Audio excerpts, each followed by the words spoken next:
कहीं धूप कहीं छाया। तो आप लोग हम केमिस्ट्री शुरू करने जा रहे हैं। केमिस्ट्री में जो 5वां अध्याय है रासायनिक बंधन वो पढ़ेंगे। तो इलेक्ट्रॉनों के पुनर्वितरण के फलस्वरूप बने बंधन को परमाणु बंधन कहते हैं। इलेक्ट्रॉनों के पुनर्वितरण के फलस्वरूप मतलब इलेक्ट्रॉन की साझेदारी के फलस्वरूप जो होता है बंधन बनता है उसे क्या कहते हैं? परमाणु बंधन कहते हैं। क्या कहते हैं? परमाणु बंधन, एटॉमिक बॉन्ड कहते हैं। परमाणु बंधन कितने प्रकार? 3 प्रकार के होते हैं। परमाणु बंधन कितने प्रकार के होते हैं? 3 प्रकार के होते हैं। पहला वैद्युत संयोजी बंधन, दूसरा सहसंयोजी बंधन और तीसरा उप सहसंयोजी बंधन। परमाणु बंधन कितने प्रकार के होते हैं? 3 प्रकार के होते हैं। कौन कौन? वैद्युत संयोजी बंधन, सहसंयोजी बंधन, उप संयोजी बंधन। तो परमाणु बंधन कितने प्रकार होते हैं? 3 प्रकार के होते हैं। विद्युत संयोजी बंधन, सहसंयोजी बंधन और उप सहसंयोजी बंधन। वैद्युत संयोजी बंधन पहला है वैद्युत संयोजी बंधन। जब बंधन का निर्माण इलेक्ट्रॉन के हस्तांतरण के द्वारा होता है तो उसे वैद्युत संयोजी बंधन कहते हैं। जब बंधन का निर्माण इलेक्ट्रॉनों के हस्तांतरण के फलस्वरूप होता है, इलेक्ट्रॉनों के हस्तांतरण के फलस्वरूप होगा तो उसे क्या बोलेंगे? परमाणु वैद्युत संयोजी बंधन कहेंगे। क्या बोलेंगे? परमाणु वैद्युत संयोजी बंधन। जैसे सोडियम और क्लोरीन के बीच कौन सा संयोजन बंधन पाया जाता है? परमाणु वैद्युत संयोजन बंधन होता है। सोडियम और क्लोरीन के बीच कौन सा वैद्युत संयोजन बंधन पाया जाता है? परमाणु वैद्युत संयोजन बंधन। कौन सा संयोजन बंधन पाया जाता है? परमाणु पाया जाता है। ये याद रखना, सोडियम और क्लोरीन के बीच कौन सा संयोजन बंधन पाया जाता है? परमाणु वैद्युत संयोजन बंधन पाया जाता है। आयनिक यौगिक के गुण, आयनिक यौगिक अध्रुवीय घोल में प्राय घुलनशील होता है। जो आयनिक होता है वो ध्रुवीय घोल में क्या होते हैं? घुलनशील होते हैं। आयनिक यौगिक ध्रुवीय घोल में, याद रखना, आयनिक यौगिक ध्रुवीय घोल में क्या होते हैं? घुलनशील होते हैं। वह गोलक जिनका परावैद्युत स्थिरांक उच्च होता है उसे ध्रुवीय गोलक कहते हैं। जिस गोलक का परावैद्युत स्थिरांक क्या होता है? उच्च होता है उसे ध्रुवीय गोलक कहते हैं। क्या कहते हैं? ध्रुवीय गोलक कहते हैं। और ध्रुवीय गोलक तो और जो इतना भी आयनिक यौगिक होता है सब ध्रुवीय गोलक में क्या होता है? घुलनशील होता है। द्रव्यनांक एवं क्वथनांक इसके क्या होते हैं? उच्च होते हैं। आयनिक यौगिक का गुण क्या होता है? द्रव्यनांक और क्वथनांक भी उच्च होता है। और जलीय घोल विद्युत का सुचालक होता है। इसका जलीय घोल क्या होता है? विद्युत का सुचालक होता है। जलीय घोल में जब घुलता है तो क्या होता है? Na+ और Cl- में टूट जाता है। क्या होता है? विद्युत प्रवाहित होता है। और आयनन की मात्रा प्राय क्या होती है? उच्च होती है। तो आयनिक यौगिक का गुण होता है यह ध्रुवीय घोलक में घुलनशील होते हैं। इसका द्रव्यनांक और क्वथनांक दोनों उच्च होते हैं। जलीय घोल विद्युत का विद्युत का सुचालक होता है। और आयनन की मात्रा प्राय क्या होती है? उच्च होती है। आयनन की मात्रा क्या होती है? प्राय उच्च होती है। तो पूछेगा क्वेश्चन निम्न से कौन सा आयनिक यौगिक का गुण है या कौन सा आयनिक यौगिक का गुण नहीं है, तो ऐसे ऑप्शन करके दिया जाता है क्वेश्चन में। तो आयनिक यौगिक के मुख्यतः 4 गुण है। कितने गुण है? 4 गुण है। पहला यह जलीय घोलक में क्या होता है? इसका जलीय घोलक क्या होता है? विद्युत का सुचालक होता है। इसका जलीय घोलक विद्युत का सुचालक होता है। इनके आयनिक मान क्या होते हैं? आयन की मात्रा उच्च होते हैं। इनके आयन की मात्रा क्या होते हैं? उच्च होते हैं। और इसके यह जो आयनिक यौगिक होता है ध्रुवीय घोल में, कौन सा? ध्रुवीय घोल में क्या होता है? घुल जाते हैं। ध्रुवीय घोल में घुल जाते हैं। और इसका द्रव्यनांक और क्वथनांक क्या होता है? उच्च होता है। द्रव्यनांक और क्वथनांक क्या होता है? उच्च होता है। जालक ऊर्जा किसी रवा के आयनों के एक दूसरे से अनंत दूरी तक अलग करने के लिए आवश्यक ऊर्जा को क्या कहते हैं? जालक ऊर्जा कहते हैं। किसी क्रिस्टल से, रवा मतलब क्या होता है? क्रिस्टल। किसी क्रिस्टल के आयनों को एक दूसरे से अलग करने के लिए एक दूसरे से अनंत दूरी तक, मतलब अनंत जितना हो सके उतना दूरी तक हम अलग करने के लिए जो ऊर्जा की आवश्यकता होती है उसे क्या कहते हैं? जालक ऊर्जा कहते हैं। क्या कहते हैं? जालक ऊर्जा कहते हैं। तो क्रिस्टल के आयनों को एक दूसरे से अनंत दूरी तक अलग करने के लिए जो ऊर्जा की आवश्यकता होती है, उसे क्या कहते हैं? जालक ऊर्जा कहते हैं। उसे क्या कहते हैं? जालक ऊर्जा कहते हैं। उसे क्या कहते हैं? जालक ऊर्जा। अब है सहसंयोजी बंधन। जब 2 सदिश या अदिश परमाणु अपनी 12वीं कक्षा के इलेक्ट्रॉनों को आपस में साझेदारी करके संयोग करता है तो उसके बीच सहसंयोजन बंधन पाया जाता है। तो इलेक्ट्रॉन के 12वीं कक्षा में इलेक्ट्रॉनों के जब कोई परमाणु के 12वीं कक्षा में जो इलेक्ट्रॉन रहता है तो 2 ऐसे परमाणु जो इलेक्ट्रॉन के साझेदारी के फलस्वरूप बंधन का निर्माण करता है उसे क्या कहते हैं? सहसंयोजी बंधन कहते हैं। और इलेक्ट्रॉनों के हस्तांतरण के फलस्वरूप कौन सा बंधन बोले थे? विद्युत संयोजन बंधन। इलेक्ट्रॉनों के हस्तांतरण के फलस्वरूप कौन सा बंधन बनता है? विद्युत बॉन्ड या विद्युत संयोजन। हाँ, उसे विद्युत संयोजन बंधन का ही दूसरा नाम है आयनिक बंधन। विद्युत संयोजी बंधन का नाम ही आयनिक बंधन है। इसका दूसरा नाम है। ये इलेक्ट्रॉन के हस्तांतरण के फलस्वरूप होता है, और जबकि सहसंयोजन इलेक्ट्रॉन के साझेदारी के फलस्वरूप होता है। कोवैलेंट में क्या होता है? जैसे दो क्लोरीन परमाणु के बीच कौन सा बंधन पाया जाता है? सहसंयोजन बंधन। क्लोरीन परमाणु के बीच कैसा बंधन पाया जाता है? सहसंयोजन बंधन पाया जाता है। जबकि सोडियम और क्लोरीन के बीच वैद्युत संयोजन बंधन पाया जाता है, यानी आयनिक बंधन पाया जाता है। कौन सा बंधन? आयनिक बंधन पाया जाता है। सहसंयोजक बंधन के गुण है, सहसंयोजक बंधन गुण, सहसंयोजक बंधन दृढ़ और दिशात्मक होते हैं, मतलब ये मजबूत होते हैं और दिशात्मक होते हैं, इसमें दिशा होती है। और ये अतः ये विभिन्न स्थानिक कोवैलेंट बॉन्ड होता है कि पति पत्नी वाला। हाँ। एक बार शादी हो गया तो जल्दी टूटेगा नहीं जब तक अदालत नहीं जाएगा। तो वे विभिन्न स्थानिक अवस्था में रहते हैं और त्रिविमीय समझौता को प्रदर्शित करते हैं। तो याद रखना, सहसंयोजक यौगिक के जो बंधन होते हैं काफ़ी मजबूत और दिशात्मक होते हैं और ये त्रिविमीय समझौता को प्रदर्शित करता है। तो पूछेगा कौन सा बंधन त्रिविमीय समझौता को प्रदर्शित करता है? तो सहसंयोजक बंधन, तो कोवैलेंट बॉन्ड जो है त्रिविमीय समझौता को प्रदर्शित करता है, यानी आइसोमेरिज्म को प्रदर्शित करता है। सहसंयोजक यौगिक आणविक रूप में रहते हैं। सहसंयोजक यौगिक किस रूप में रहते हैं? आणविक रूप में रहते हैं, न कि आयनिक रूप में। याद रखना, आणविक आयनिक में थोड़ा सा अंतर है। सहसंयोजक यौगिक वाले जो परमाणु होते हैं वे क्या आणविक रूप में रहते हैं। किस रूप में? आणविक रूप में रहते हैं। सहसंयोजक जो यौगिक है कौन सा? आणविक रूप में रहते हैं, न कि आयनिक रूप में। जबकि वैद्युत संयोजक बंधन वाले आयनिक रूप में, किस रूप में होते हैं? आयनिक रूप में। वैद्युत संयोजक यौगिक वाले जो यौगिक होते हैं कौन होते हैं? आयनिक रूप में होते हैं, और सहसंयोजक वाले आणविक रूप में होते हैं। इस कारण से घोल की अवस्था में विद्युत का कुचालक होता है। कौन सा बंधन? जो घोलीय अवस्था में जो संयोजक यौगिक होता है, जलीय अवस्था में क्या होता है? विद्युत का कुचालक होता है। लेकिन जो आयनिक यौगिक होता है वह जल अवस्था में क्या था? विद्युत का सुचालक था। जो आयनिक यौगिक था वह जल अवस्था में क्या था? विद्युत का सुचालक था। जबकि सहसंयोजक यौगिक जो होता है जल अवस्था में विद्युत का कुचालक होते हैं। ताप दाब की समान अवस्था में प्राय गैस, वाष्पशील द्रव और मुलायम ठोस पदार्थ होते हैं। ताप दाब की समान अवस्था में यह प्राय गैस के रूप में होता है, वाष्पशील द्रव की अवस्था में होता है और मुलायम ठोस पदार्थ के रूप में भी होते हैं। इनका द्रवण क्वथनांक निम्न होता है। जबकि आयनिक यौगिक का द्रवण क्वथनांक क्या था? उच्च था। आयनिक यौगिक का द्रवण क्वथनांक उच्च था, और सहसंयोजक यौगिक का द्रवण क्वथनांक क्या है? निम्न है। सहसंयोजक यौगिक का द्रवण क्वथनांक निम्न है। ध्रुवीय गोलक में प्राय घुलनशील होता है। जबकि आयनिक यौगिक ध्रुवीय गोलक में क्या होता था? घुलनशील होता था। जबकि सहसंयोजक यौगिक ध्रुवीय यौगिक में क्या होता है? अघुलनशील होते हैं, किंतु अध्रुवीय गोलक में घुलनशील होते हैं। अध्रुवीय, जब ध्रुवीय में घुलनशील हो गया तो ध्रुवीय में क्या होगा? घुलनशील होगा। अब विद्युत ये सब क्या था? सहसंयोजक यौगिक के गुण है। क्या है? गुण है। तो एक बार हम आयनिक यौगिक का गुण और सहसंयोजक यौगिक का गुण फिर से रिवीजन कर लेते हैं। तो एक तरफ मान लेते हैं आयनिक यौगिक है, एक तरफ विद्युत संयोजक यौगिक है, विद्युत संयोजी यौगिक है। तो आयनिक यौगिक का क्या होता है? आयनिक यौगिक ध्रुवीय गोलक में घुलनशील होता है। जबकि सहसंयोजक यौगिक ध्रुवीय गोलक में क्या होता है? अघुलनशील होता है। जबकि अध्रुवीय गोलक में घुलनशील होता है। इसका जल विलयन, आयनिक यौगिक का जल विलयन क्या होता है? विद्युत का सुचालक होता है। जबकि सहसंयोजक यौगिक का जो जल विलयन होता है विद्युत का कुचालक होता है। इसका द्रवणांक और क्वथनांक कुछ होता था आयनिक यौगिक का, जबकि सहसंयोजक का द्रवणांक क्वथनांक क्या होता है? निम्न होता है। निम्न होता है। और इसका जो संयोजक यौगिक में जो क्या होता है? इलेक्ट्रॉन के साझेदारी के फलस्वरूप बंधन का निर्माण होता है। इसमें इलेक्ट्रॉन का क्या होता है? साझेदारी होता है। जबकि वैद्युत संयोजक में इलेक्ट्रॉन के हस्तांतरण के फलस्वरूप होता है। और क्लोरीन में सहसंयोजक बंधन पाया जाता है, और सोडियम क्लोराइड में विद्युत संयोजक बंधन या आयनिक बंधन पाया जाता है। O2 सभी में क्या पाया? Covalent bond. हाँ, Cl2, O2 ये सब में N3 सभी में सहसंयोजक बंधन पाया जाता है। अब विद्युत ऋणात्मकता एक बंद प्रकृति है। विद्युत ऋणात्मकता क्या है? एक बंद प्रकृति है। जब दो परमाणुओं की विद्युत ऋणात्मकता के बीच काफी अंतर हो तब उनके बीच बंधन आयनिक होगा। कौन सा बंधन होगा? आयनिक होगा। जब दो परमाणुओं के बीच विद्युत ऋणात्मकता क्या होता है? अधिक होता है तो उनके बीच कौन सा बंधन होगा? आयनिक बंधन होगा। और सर्वाधिक विद्युत ऋणात्मकता वाला तत्व कौन सा था? फ्लोरीन। उसके बाद क्लोरीन, ब्रोमीन, आयोडीन। लेकिन इलेक्ट्रॉन बंधुता वाला पूछा था कौन था? क्लोरीन। सर्वाधिक इलेक्ट्रॉन बंधुता किसका है? क्लोरीन का है।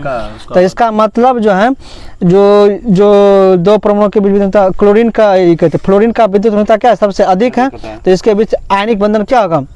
कौन सा बंधन होगा? आयनिक बंधन होगा। कौन सा बंधन होगा? आयनिक बंधन होगा। जब दो परमाणुओं के बीच विद्युत ऋणात्मकता के बीच अंतर कम होता है तब ध्रुवीय संयोजक होता है। कब तब बंधन कैसा होता है? ध्रुवीय संयोजक। तो दो परमाणुओं के बीच जब विद्युत ऋणात्मकता क्या होता है?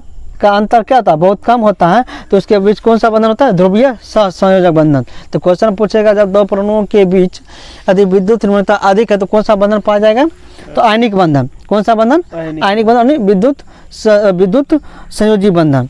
और जब दो परमाणुओं के बीच विद्युत निर्भरता सबसे कम होगा तो कौन सा बंधन पाया जाएगा, तो ध्रुवीय सहसंयोजक बंधन। कौन सा बंधन, ध्रुवीय सहसंयोजक बंधन पाया जाएगा। जब दो परमाणुओं के बीच विद्युत निर्भरता के बीच अंतर शून्य के बराबर होता है तब सहसंयोजी बंधन होता है। कौन सा बंधन, सहसंयोजी बंधन। एक बार फिर से रिपीट कर लेते हैं। यदि दो परमाणुओं के बीच विद्युत ऋणात्मकता सबसे अधिक होगा तो कौन सा बंधन होगा, आयनिक बंधन। कौन सा बंधन होगा, आयनिक बंधन। यदि दो परमाणुओं के बीच विद्युत ऋणात्मकता के बीच का अंतर कम होगा तो कौन सा बंधन होगा, ध्रुवीय संयोजक बंधन, ध्रुवीय सहसंयोजक बंधन, ध्रुवीय सहसंयोजक बंधन। यदि दो परमाणुओं के बीच विद्युत ऋणात्मकता यदि शून्य होती है तब कौन सा होगा, सहसंयोजक बंधन। कौन सा बंधन, सहसंयोजक बंधन होगा।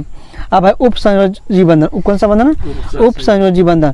ऐसा बंधन जो दो परमाणुओं के बीच एक जोड़ी इलेक्ट्रॉन के साझेदारी के फलस्वरूप बनता है, किंतु साझेदारी का इलेक्ट्रॉन जोड़ी सिर्फ एक ही परमाणु के द्वारा प्रदत्त होती है, तो ऐसे होती है।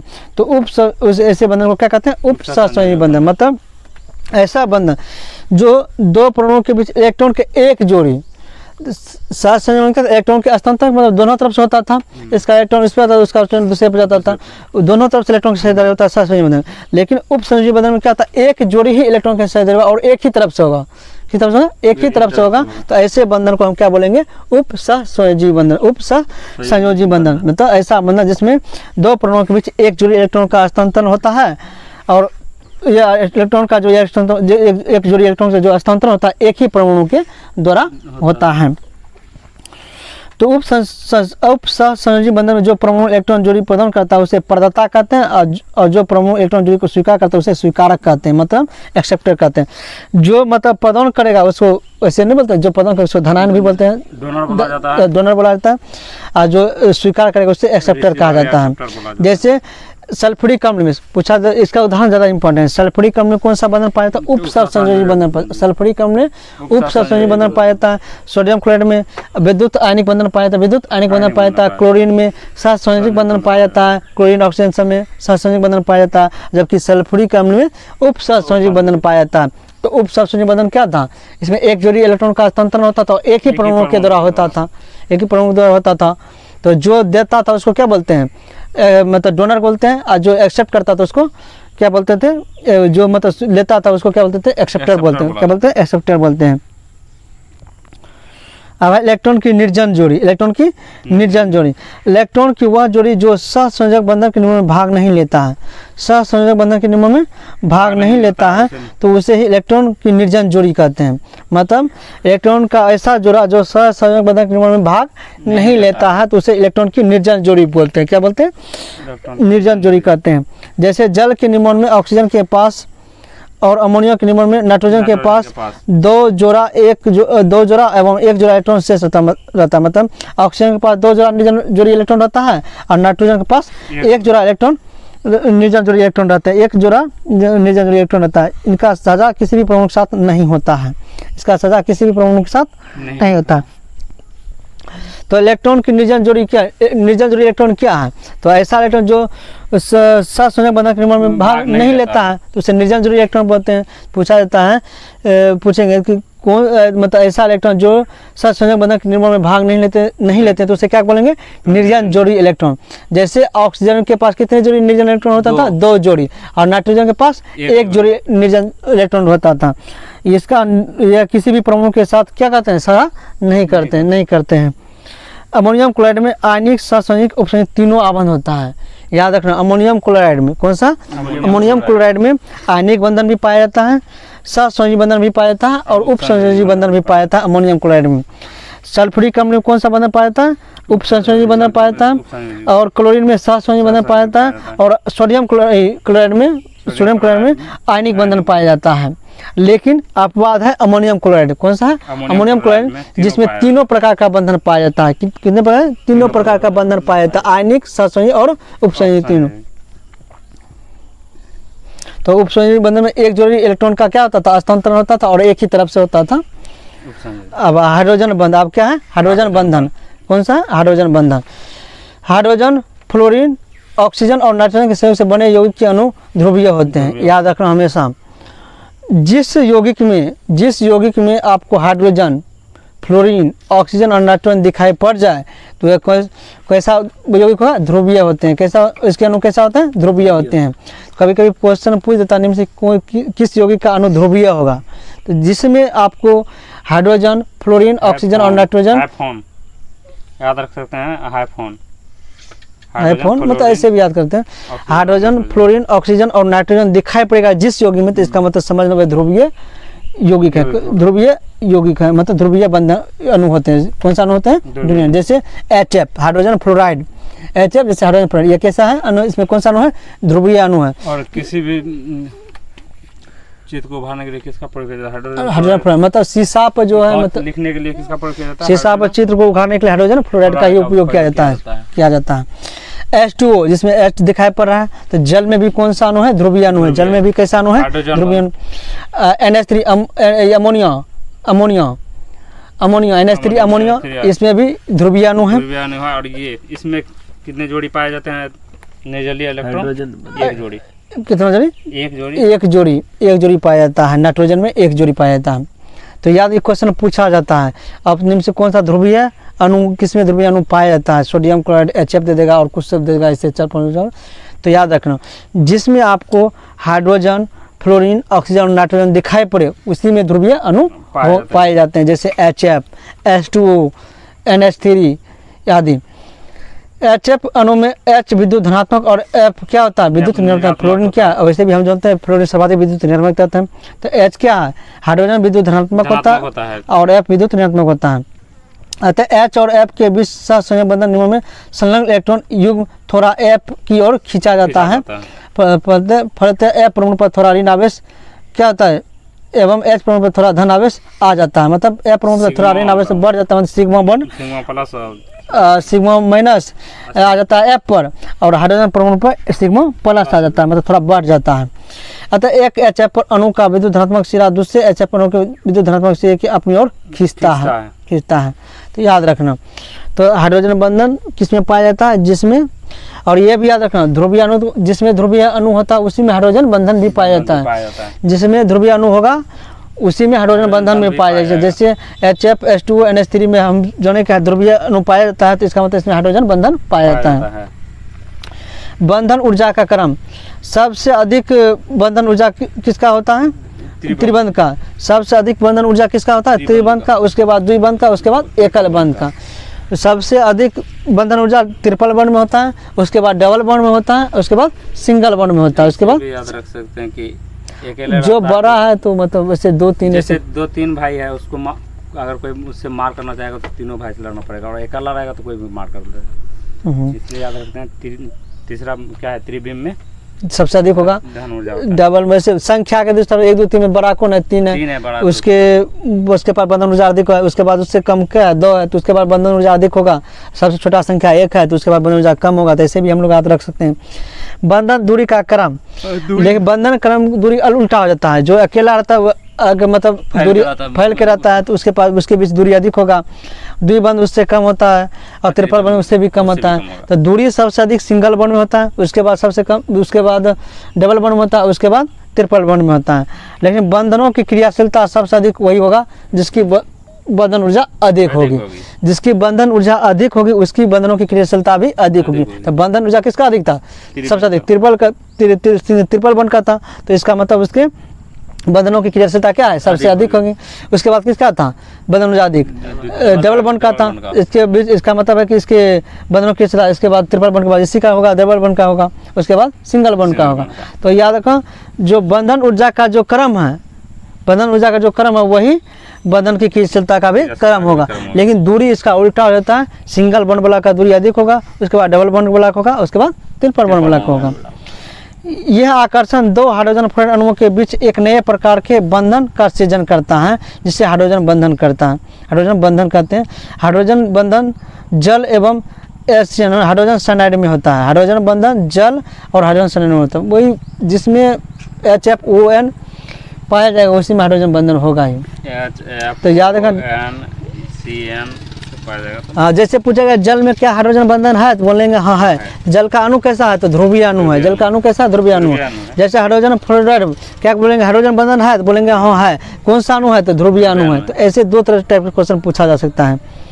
अब है H2S hydrogen sulphide, hydrogen sulphide H2S। HF को क्या बोलते हैं? एस नहीं है तो नहीं होगा, बॉन्ड ही नहीं होगा इसमें। यह जो सूत्र आया था बिहार पुलिस जो 31वीं बिहार पुलिस था हाइड्रोजन इनमें से कौन सा हाइड्रोजन सल्फाइड का सूत्र है, ये क्वेश्चन आया था H2S 31वीं बिहार पुलिस में। H2S में हाइड्रोजन बंधन नहीं है। अपवाद में देखो हाइड्रोजन है लेकिन यहाँ हाइड्रोजन बंधन नहीं है। तो अपवाद वाला ज़्यादा देखना क्या H2S में यानी हाइड्रोजन सल्फाइड में हाइड्रोजन बंधन नहीं है।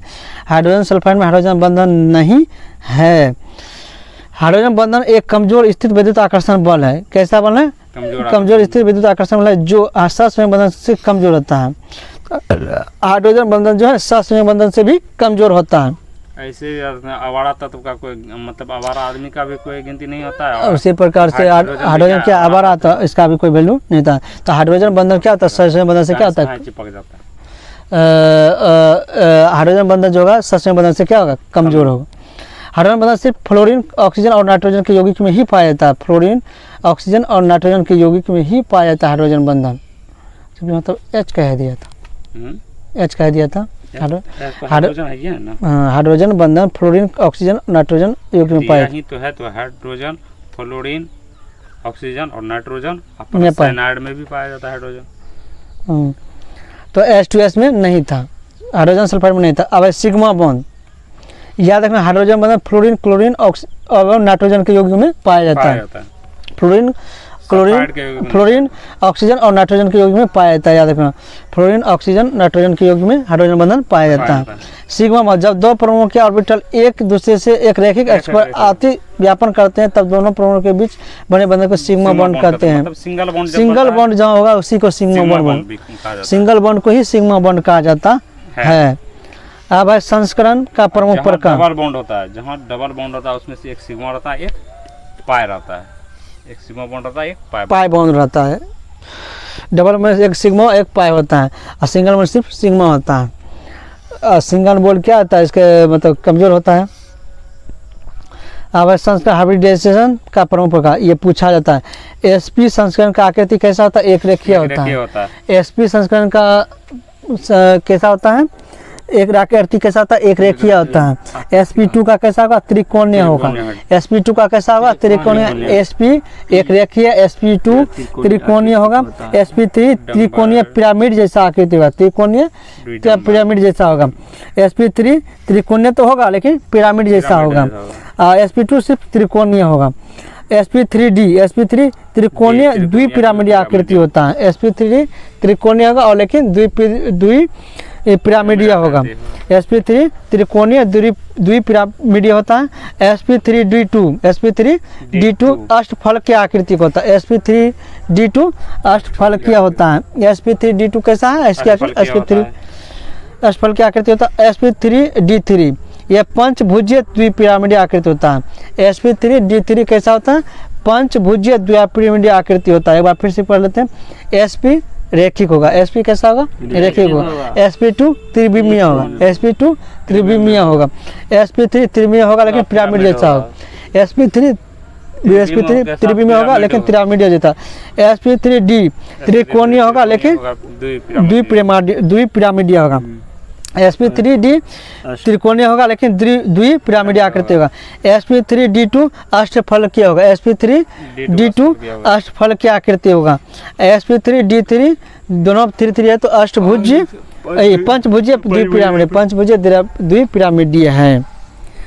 तो sp3d त्रिविमीय होगा, द्विपिरामिडीय होगा। sp3d2 अष्टफलकीय आकृति, sp3d2 अष्टफलकीय होगा और sp3d3 पंच द्विपिरामिडीय आकृति होगा।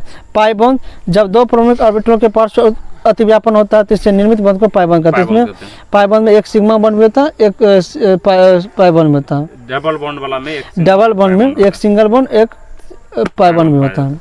तो हम लोग का जो रासायनिक बंधन चैप्टर था वह समाप्त हो गया है।